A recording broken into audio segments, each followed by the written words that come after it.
اللہ کے پیارے رسول صلی اللہ علیہ وسلم نے فرمایا ہے کہ جب تم سوتے ہو تو شیطان 3 گرہیں لگاتا ہے، گنڈا 3 گرہیں لگاتا ہے تمہارے کان میں اور کہتا ہے سو جا سو جا سو جا، رات لمبی ہے۔ حضور فرماتے ہیں جب بندہ سویرے اٹھ کے اللہ کا ذکر کرتا ہے، چارپائی پہ اٹھا، اس نے اٹھنے کی دعا پڑھ لیا، الحمدللہ کہہ لیا، اللہ اکبر کہہ لیا، یا اللہ تیرا شکر ہے، اپنے لہجے میں کسی طرح اللہ کا ذکر کر لیا، جب وہ رب کا ذکر کرتا ہے تو شیطان کی پہلی گرہ کھل جاتی ہے، اور جب وہ وضو کرتا ہے تو دوسری کھل جاتی ہے، اور جب نماز پڑھتا ہے تو شیطان ویسے ہی دور ہو جاتا ہے۔ لیکن حضور فرماتے ہیں جو صبح سویا رہے وہ گرہیں قائم رہتی، جو صبح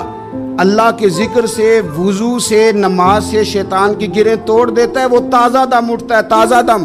ایک تو بات میں جوانوں سے بالخصوص آپ سے گزارش کروں گا کہ رات کو جلدی سونے اور صبح جلدی اٹھنے کا ماحول بنائیں۔ جو لوگ صبح دیر سے اٹھتے ہیں نا،